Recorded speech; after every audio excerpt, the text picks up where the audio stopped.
Բարով եկեք Իջևան, սա մեր սիրելի քաղաքն է, նախկին Քարվանսարա, այժմ Իջևան,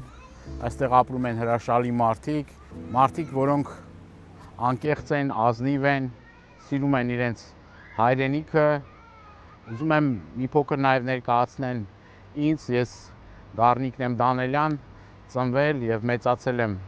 Տավուշի մարզում, Իջևան քաղաքում։ Շատ եմ սիրում իմ քաղաքը, իմ հայրենակիցներին եւ հուսով եմ, որ մենք միասին կարող ենք շենացնել ոչ միայն քաղաքը, մարզը, այլ մեր հայրենիքը, մեր երկիրը, միասին կարող ենք շենացնել մեր գյուղերը, միասին կարող ենք վերականգնել մեր նախկին արտադրական հզորությունները, միասին կարող ենք վերականգնել մեր անվտանգությունը եւ ուզում եմ նաեւ մեր հայրենակիցներին իմ կոչս ուղղել, որ անպայման մասնակցեն համապետական ընտրություններին, գնալ ընտրության եւ իրենց քվեն տան այն ուժերին, որոնք որ մտածում են այս երկրի մասին, այն ուժերին, որոնք որ կբերեն բարեկեցություն, անվտանգություն։ Ես էլ ներկայացնում եմ Հայաստան դաշինքը, ուժ, որը այս բոլոր տարիների ընթացքում պայքարել է հանուն ձեր իրավունքների, պայքարել է հանուն ձեր արդար պահանջատիրության։ Կարծում եմ, որ առաջիկա ընտրությունները հենց այն հնարավորությունն են, որ մենք կարող ենք ոչ թե մասնակի ինչ-որ հարցեր լուծել, այլ միասնական ջանքերով, միասնական ուժերով, մեկս մյուսի քովի տված կարողանանք լուծել այդ խնդիրները, այդ խնդիրները։ Ծնվել, մեծացել եմ Տավուշում, Իջևան քաղաքում, այս հրաշալի բնության մեջ մանկություն, պատանեկություն, երիտասարդություն անց եմ կացրել այստեղ, դպրոցներ եմ ավարտել այստեղ, ընդունվել եմ Իջևանի պետական համալսարանի մասնաճյուղ, հետո մագիստրատուրան շարունակել եմ Երևանում եւ այնուհետեւ աշխատանքային գործունեությունս եմ ծավալել Երևանում, բայց ամեն անգամ կապը միշտ պահել եմ, ամեն անգամ եկել եմ իմ հայրենիք, ձգտել եմ ազատ ժամանակ գտնել եւ գալ այս բնությունից ուժ ստանալ իմ ընկերներից, իմ շրջապատից, այս լավ մարդկանցից, որոնք որ ամենուր այստեղ հանդիպում ես, օգնող, կարեկցող, դժվար պահերին քու կողքը կանգնող մարդիկ են, աշխատասեր մարդիկ են, մարդիկ, որոնք որ այն դժվարին ժամանակահատվածում, երբ որ գիտեք, այս տարածաշրջաններ էլի պատերազմական իրավիճակներով պայմանավորված էլի կիզակետում ա եղել, առանցքում ա եղել 90-ական թվականներին հիշում եմ, երբ ես 6-7 տարեկան էի, սկսվեցին մարտական գործողությունները եւ մեծից փոքր սատարում են եւ աջակցում են առաջնագիծ գնացող մեր հայրերին, ավագ սերնդի ներկայացուցիչներին, որը առաջնագծում էր կռիվ տալիս պայքարում, որը թիկունքներ ապահովում եւ այդ ամեն ինչը ին վրա շատ մեծ ազդեցություն է թողել հետագայում նաեւ այս հողը ջուրը սիրելու, նվիրված լինելու եւ նաեւ այդ ամբողջ ատմոսֆերան այնպիսին էր, որ չկար մեկը, որ անմասն էր այդ գործողություններին եւ փառք ու պատիվ բոլոր են հերոսներին, որոնք իրենց կյանքը չխնայեցին հանուն հավատքի, հանուն իրենց երկրի, հանուն Տավուշի անվտանգության եւ փառավոր հաղթանակների եւ այսպես ասած վերելքի մի ժամանակահատված էր, որը մեր այդ տարիքի երիտասարդության վրա շատ մեծ ազդեցություն ա թողել։ Իմ պայքարի ամենաերիտասարդ ընկերը, ամենասիրելի ոնց ես, լավ ես ցավդ տանում։ Լավ, շնորհակալ եմ շատ ցավդ տանում։ Դու ոնց ես, լավ ես։ Լավ, մերսի։ Մեր ամենատաղանդավոր տղեկից մեկը հենց այս գյուղից, Աչաջուր գյուղից, որը որ պատվով մեր հայրենիքը ներկայացնում է եւ այս հողու ջրի զտարյուն զավակն է։ Տավուշի ուժեղ կողմը դա մարդկային որակներն են, հյուրասիրությունը, աշխատասիրությունը, մարդկանց իրար նկատմամբ բարությունն ու ազնվությունը այստեղ գերիշխում է, բայց ցավով պետք է արձանագրեմ, որ վերջին ժամանակահատվածում նաև մեծ տեմպերով նաև հատկապես գյուղական համայնքներին դա վերաբերում, սահմանամերձ գոտուն է վերաբերվում, ցավոք սրտի միգրացիա է տեղի ունենում գյուղից խոշոր քաղաքներ, այնուհետև խոշոր քաղաքներից դեպի Երևան քաղաք։ Դա հիմնականում պայմանավորված է աշխատատեղերի բացակայությամբ, դա պայմանավորված է նաև տնտեսական խնդիրներով, տնտեսական պրոբլեմներով, եւ այս առումով պետք է ցավով արձանագրեմ, որ մեր երիտասարդները, երիտասարդությունը ոչ թե ուրախությամբ է լքում իր բնակավայրը, այլ կրկնում եմ, հեռանկար չտեսնելու պատճառով է լքում իր բնակավայրը եւ մենք ինչա կախված մեզնից նախ ասեմ, որ մենք բազմաթիվ ծրագրեր առաջարկել ենք, ունենք հստակ պատկերացում, թե ինչ պետք է անենք, որ երիտասարդությունը մնա իր բնակավայրում, բնակավայրը զարգացնի եւ այդ ցավալի պատկերը բեկենք, փոխենք։ Մենք ասում ենք, որ գյուղերում պետք է զարգանա գյուղատնտեսությունը, ջրային ռեսուրսները պետք է ճիշտ կառավարվեն, պայման պետք է ստեղծվի, որ գյուղացին կարճած մնա իր հողից։ Մեր բոլոր առաջարկները ցավոք սրտի իշխանությունների կողմից պատշաճ արձագանքի եւ ուշադրության չեն արժանանում։ Իրենք չպատկերացնելով, ինչա կամ լավ էլ պատկերացնելով, լավ էլ հասկանալով, թե ինչ են անում, համենայն դեպս այդ բոլոր առաջարկները հաշվի չի առնվում, բայց մենք ասում ենք, պետք է ունենանք ուժեղ գյուղատնտեսություն։ Մենք պետք է այստեղ զարգացնենք туриզմը։ Օրինակ Իջևանի հետ կապված մենք ունենք երկու խոշոր պրոյեկտ։ Առաջի պրոյեկտը դա լճի տարածքի բարեկարգումն է, Սպիտակ լիճ ջրամբարի լճի տարածքի բարեկարգումն է եւ իր նախնական տեսքին բերելն է, խորհրդային շրջանից այդ լիճը գրեթե 90% ավել պատրաստ է եղել եւ դա պիտի ծառայեր ռոռոկման նպատակով եւ նաեւ որպես տուրիստական ուղղություն, տուրիստական գոտի դարձնելու։ Հիմա այդ լիճը ճահճակալած է եւ մենք իջևանցիներին վերադարձնելու ենք սիրելի Սպիտակ լիճ ջրամբարը։ Սպիտակ լիճ ջրամբարը Իջևանի այցեքարտերից մեկն է, երկու նպատակ է ունեցել։ Առաջին նպատակը դա հարակից տարածքների ռոռոկելի դարձնելն էր, նույն Գանձակար գյուղի մնացած բոլոր բնակավայրերի ռոռոկելի անջրդի տարածքները ռոռոկելի դարձնելու համար եւ հաջորդ նպատակը դա որպես տուրիստական գոտի, որտեղ որ պետք է զբաղվեին ձկնորսությամբ, այստեղ պետք է լիներ ճեմուղիներ եւ կային այդ ճեմուղիները,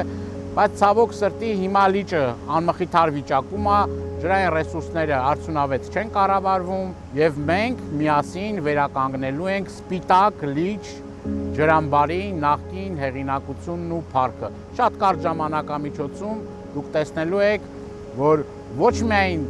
իր նախնական տեսքին է վերադառնալու, այլ շատ ու շատ ավելին է լինելու, քան նախկինում էր։ Երկրորդ խոշոր պրոյեկտը դուք տեսնում եք, որ այս սարի վերևի հատվածում դա էլի կիսատ մնացած մի ծրագիր է, որը որ ճոպանուղու հետ կապված է։ Մենք նաև մեր ծրագրերում ունենք ճոպանուղու կառուցման եւ դա էլի տուրիստական որպես կարևոր ուղղություն ծառայելու գործին միտված լինելու այդ պլանը, նախագիծը, չգիտեմ, եւ մենք Աստծով իրականացնելու ենք այդ երկու խոշոր պրոյեկտը, որը Իջևանը կդարձնի տուրիստների համար գրավիչ, տուրիստական շատ կարևոր ուղղություն։ Սա 80-ականներին կիսատ մնացած ճոպանուղու կառույցն է, իմ մեջքի հետևում, տեսեք հսկայական աշխատանք է այն ժամանակներում արված եղել։ Նպատակը շատ պարզ է եղել, տուրիստական կենտրոն դարձնելն է Իջևան քաղաքը, որը ցավոք սրտի կիսատ է մնացել եւ շարունակությունը իր չի ստացել։ Մեր ծրագրերում, մեր նպատակների մեջ շատ առանցքային նշանակություն ունի Իջևանը տուրիստական կենտրոն դարձնելու գաղափարը, մտահղացումը եւ մենք միասին այս կիսատ թողած գործը իր տրամաբանական ավարտին ենք հասնելու, որը որ հսկայական նշանակություն եւ էֆեկտ է ունենալու Իջևան քաղաքի այս հրաշալի միջավայրը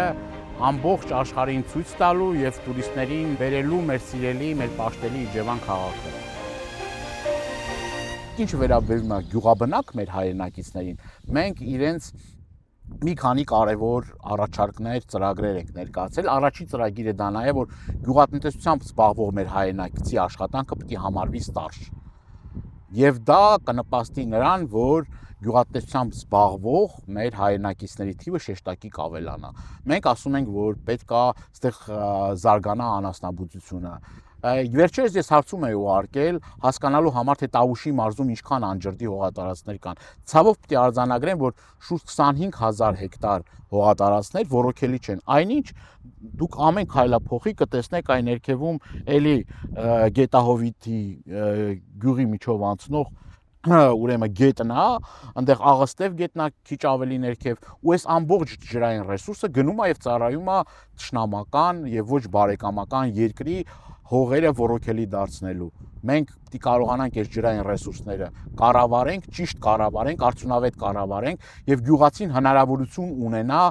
այդ հողերը, որոնք որ անջրդի են եւ անմշակ են, դարձնենք մշակովի եւ գյուղացուն պետք է աջակցենք 0% վարկեր տրամադրելով։ Այդ 0% վարկերը պետք է նպաստի նրան, որ մեր հայրենակիցը կարողանա զբաղվել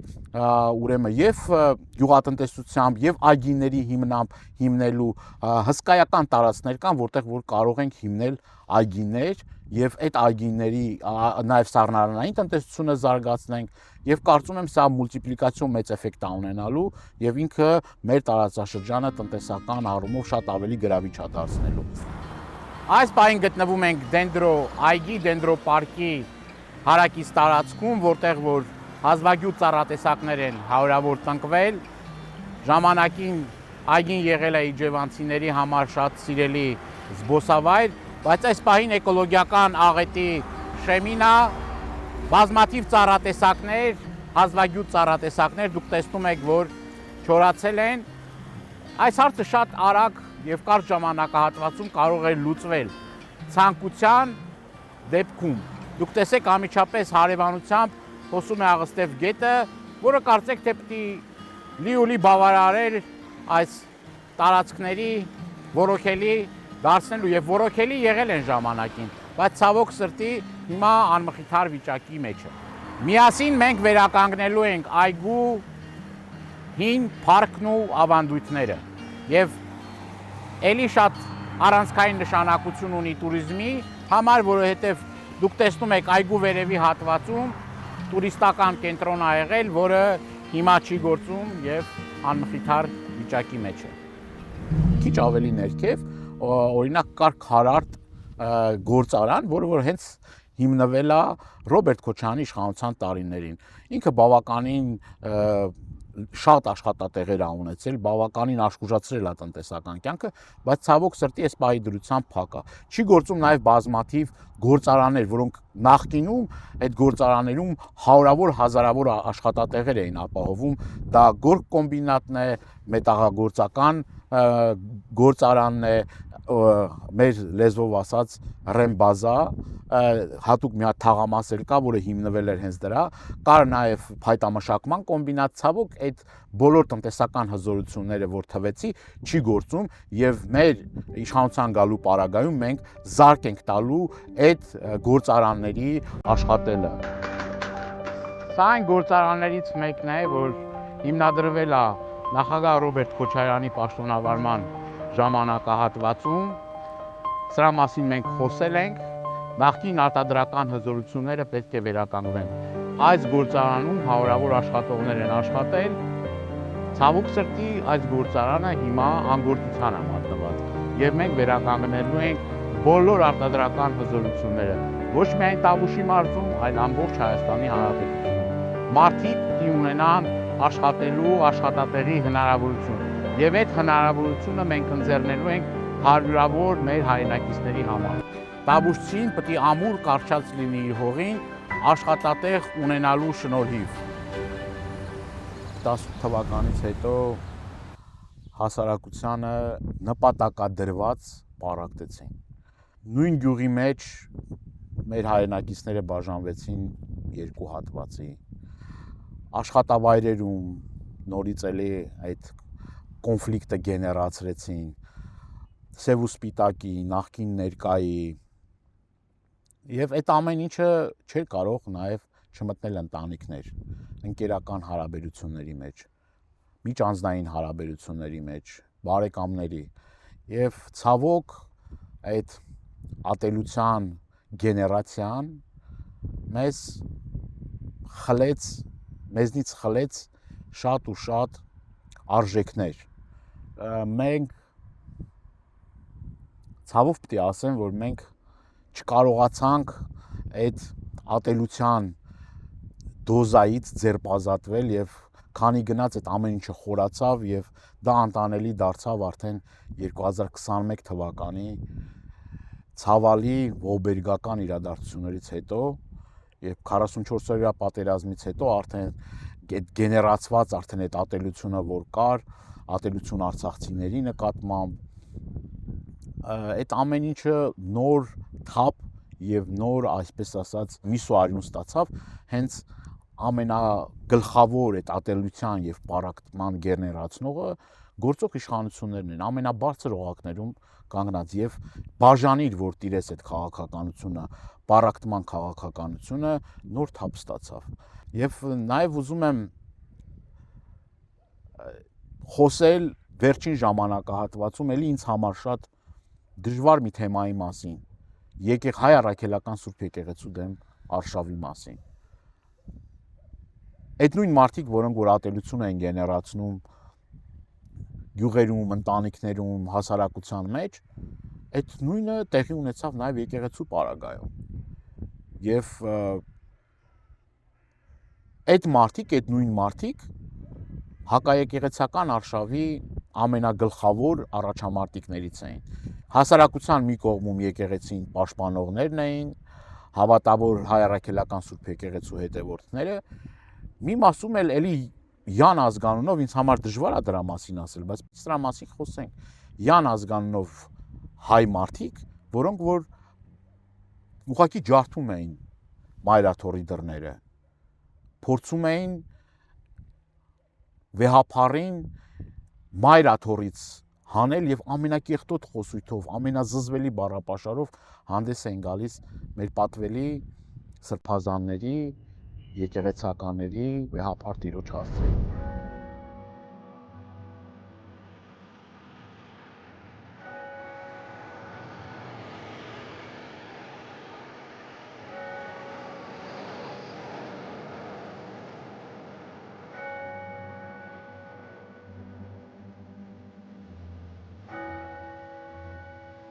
Մենք հիմա գտնվում ենք Աչաջուր գյուղում, հայտնի Մակարավանք վանական համալիրում։ Սա մեր հավատի ամենակարևոր օջախներից մեկն է։ 90-ական թվականներին, երբ որ սկսվել էր ազատագրական պայքարը, հենց մեր զինվորները, մեր ֆիդայինները այս եկեղեցուց էին ստանում օրհնություն, մեկնում արտի դաշտ եւ փառավոր հաղթանակներ են կերտում Աստծո զորությամբ եկեղեցին անչափ կարևոր է մեր կյանքում վերջին ժամանակաշրջանում տեղի ունեցած հայտնի իրադարձությունները շատ ավելի ամրացրել են եւ շատ ավելի զորացրել են մեր հավատքը, նորոգել են մեր հավատքը մենք ել ավելի ամրացած ու ել ավելի հզորացած այս մարտահրավերներից, այս փորձություններից դուրս են գալու պատվով, արժանապատվությամբ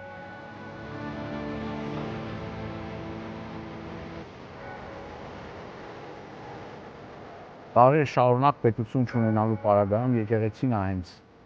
հայապահպանության դերը ստանձնել պետության չլինելու պարագայում դարձել են ամուր հենասյունը մեր ժողովրդի, մեր ազգի եւ կրթական եւ մշակութային կարևոր առաքելություն է կատարել եւ մենք պարտավոր ենք պահպանել, զորացնել մեր եկեղեցին եւ այս եկեղեցում հաճախ ենք մենք լինում մեր պատվելի սրբազանի Բագրատ սրբազանի հետ, մեր Տավուշի թեմի առաջնորդի հետ եւ 44-օրյա պատերազմի ընթացքում մենք չգիտեմ, այս պահը ինձ համար շատ հուզիչ է 44-օրյա պատերազմում հենց սրբազանն էր այն մարտիկներին ուղեկցողը, հենց առաջնագծում, հենց մարտի դաշտում իր աղոթքներով, իր աջակցությամբ օգնելով, որ մենք կարողանանք պաշտպանել մեր հայրենիքը։ Ցավոք այսօր Սրբազան անազատության մեջ է եւ մաղթենք, որ Սրբազանին շուտապույտ տեսնել ազատության մեջ, եկեղեցիներում պիտի հնչի Սրբազանի աղոթքը։ Սա ինձ համար անչափ կարևոր է։ Մենք պիտի ստեղծենք, կերտենք ազգային պետություն։ Դա ամենակարևոր ու ամենաառանցքային խնդիրն է։ Պետություն, որտեղ առանցքում կլինի հայ առաքելական Սուրբ եկեղեցին, որտեղ մեր արժեքները պաշտպանված կլինեն, որտեղ կրթությունը միտված կլինի հայրենասիրության, հայապահպանության, աշխարհասփյուռ հայության միավորման եւ ջանքերի եւ մտավոր պոտենցիալի եւ այս ամեն ինչը նախագահը իր իշխանավարման տարիներին շատ ճկուն դիվանագիտության արդյունքում այդ հայտնի խոսքա կոմպլիմենտար քաղաքականության արդյունքում կարողացել է միավորել Հայաստան, Արցախ, Սփյուռք, ստեղծել մի միջավայր, որտեղ որ հայ մարդը, գործարարը, գիտնականը ամեն հնարավորություն օգտագործել է Հայաստանին օգտակար լինելու։ Դա հենց այնպես չի եղել, դա եղել է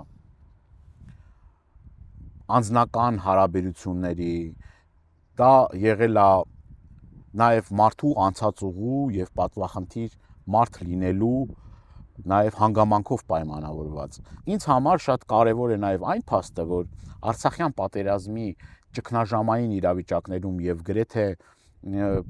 հուսահատություն էր, հուսալքված վիճակ էր եւ անընդհատ մենք եւ մարդկային կորուստներ էինք ունենում եւ տարածքային կորուստներ էինք